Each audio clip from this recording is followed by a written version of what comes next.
What would you do if the missing person you were searching for answered the phone himself? The question alone is enough to send chills through your spine. But for one man, it wasn't a question, it was his reality.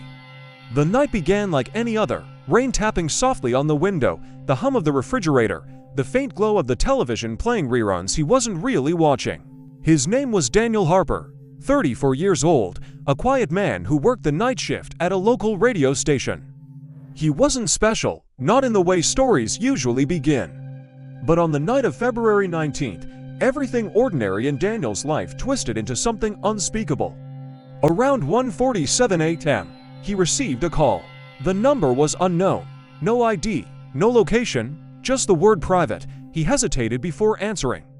Hello, silence, then a crackle, faint static, like the sound of breathing through an old radio. He was about to hang up when he heard it, his own voice whispering, "Don't hang up."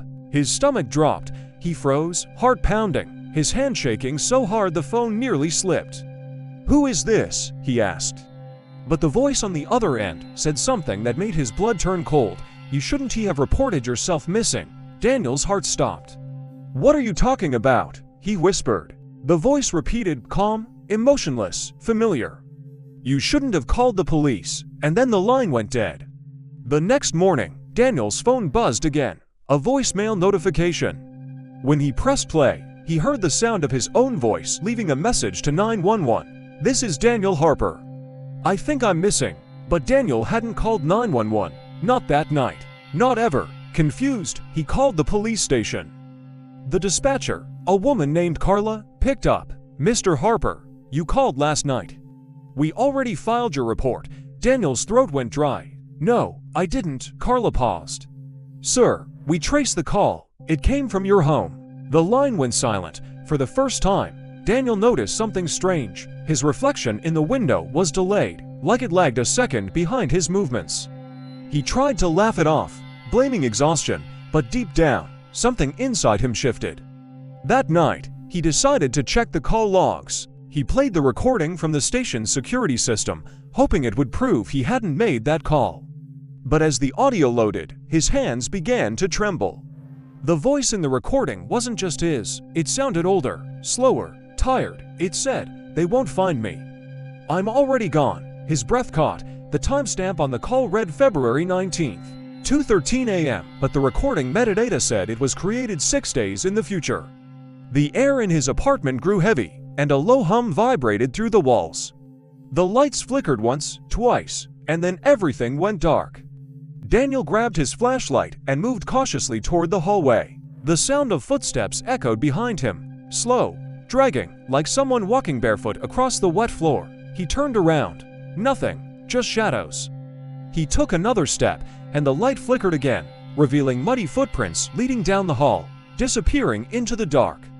His breath came shallow now. He followed them, barefoot, heart racing. The footprints led to his bedroom door, slightly open. Inside, he could hear whispering, his voice, repeating, "Don't hang up, don't hang up." The whisper grew louder, overlapping like dozens of versions of himself talking all at once. Daniel pushed the door open. His phone sat on the bed, screen glowing. An incoming call. Daniel Harper. He hesitated. The whisper stopped. "Only silence," he answered. A faint voice said, "You shouldn't have picked up." Then, the sound of dirt being shoveled. Daniel's flashlight dropped. The sound wasn't coming from the phone anymore. It was beneath his floorboards. He ran. The door slammed shut behind him. He banged, screamed, but the wall seemed to swallow his voice. Then came the smell, damp earth, and decay. His phone buzzed again. A new voicemail. He pressed play. Static. Then, "They buried you here, Daniel. Stop digging." The message timestamp read February 25th, 3 days from now. At dawn, neighbors reported hearing muffled cries from his apartment. When police arrived, the lights were off, and the windows were covered with black tape. Daniel Harper was gone. The only thing they found was his phone. The call log showed one outgoing call to 911, made it to 13 a.m. The transcript read, "This is Daniel Harper. I think I'm missing," but the voice in the recording didn't match his. It was older, weaker, like someone speaking from the other side of a grave. Some say, Late at night, when the storm rolls over the town, if you dial Daniel's number, you can still hear him pick up, whispering, "Don't hang up." So, what do you believe? Was Daniel trapped between two versions of himself? Or was he calling from a place where time doesn't move forward anymore? Maybe he never went missing. Maybe he just answered from where he was always meant to be. If you enjoyed this story, make sure to subscribe, like, and hit the bell before your own phone starts ringing in the dark.